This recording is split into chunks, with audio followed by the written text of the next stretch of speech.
माननीय पोलीस अधीक्षक संदीप घुगे यांनी स्थानिक गुन्हे अन्वेषण शाखेस अवैध व बिगर परवाना दारू विक्री, वाहतूक व कब्जात बाळगणाऱ्या इसमांची माहिती काढून त्यांच्यावर कारवाई करण्याचे आदेश दिलेत. सदर आदेशाप्रमाणे पोलीस निरीक्षक सतीश शिंदे, स्थानिक गुन्हे अन्वेषण शाखा यांनी स्थानिक गुन्हे अन्वेषण शाखेकडील सहाय्यक पोलीस निरीक्षक जयदीप कळेकर व स्टाफ यांचं एक पथक तयार करून सदर सूचनेप्रमाणे माहिती काढून त्यांच्यावर कारवाई करण्याकरिता आदेशित केलं होतं.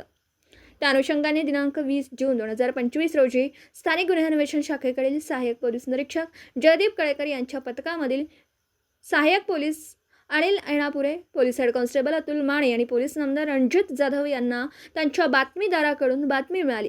इसम नामे अक्षय वाघमारे, राहणार आटपाडी, हा MH10DT 7205 या टेम्पो वाहनामधून विदेशी दारू घेऊन तासगाव फाटा ते कुमटा फाटा या दिशेने जाणार आहे. नमूद पथक मिळालेल्या बातमीप्रमाणे तासगाव फाटा ते कुमटा फाट्याकडे जाणाऱ्या रोडवर नमूद संशयित वाहन वॉच करीत थांबलं असता एक संशयित पांढऱ्या रंगाचा टाटा कंपनीचा टेम्पो येत असताना दिसला. त्यात एक चालक व सोबत एक इसम असल्याचं दिसलं. त्यांचं वाहन थांबवून त्यांना नाव, गाव, पत्ता विचारला असता त्यांनी त्यांचे नाव वाहन चालक अक्षय प्रदीप बाधमारे, वय वर्ष 20, राहणार मुक्काम पोस्ट मुलांको, वस्ती आटपाडी, तालुका आटपाडी, जिल्हा सांगली आणि शेजारील इसम नानासाहेब आनंदा पाटील, वय वर्ष 51, राहणार मुक्काम पोस्ट पाटीलमळा, आटपाडी, तालुका आटपाडी, जिल्हा सांगली अशी सांगितली. त्यांना मिळालेल्या बातमीची हकीकत सांगून त्यांना झडतीचा उद्देश कळवून त्यांच्या ताब्यातील टेम्पो वाहनाची झडती घेतली असता सदर टेम्पोच्या हौद्यामध्ये विदेशी दारू व बिअरच्या बाटल्यांचे बॉक्स मिळून आले.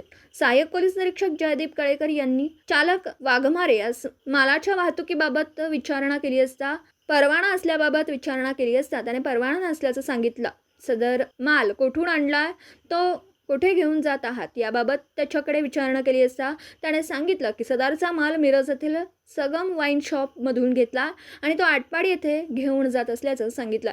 लागलीच सहाय्यक पोलीस निरीक्षक यांनी सदरचा माल पंचनाम्याने जप्त केला असून सदर आरोपी अनिल ऐनापुरे, MIDC कुपवाड पोलीस ठाणे येथे महाराष्ट्र दारूबंदी कायदा अन्वये वरील प्रमाणे गुन्हा दाखल करण्यात आला. सदर आरोपी व जप्त मुद्देमाल पुढील तपास कामी MIDC कुपवाड पोलीस ठाण्याकडे वर्ग केला असून पुढील तपास MIDC कुपवाड पोलीस ठाणे करीत आहेत. दिवसभरातील घडामोडींचा आढावा घेण्यासाठी पाहत रहा N24 मराठी न्यूज चॅनल.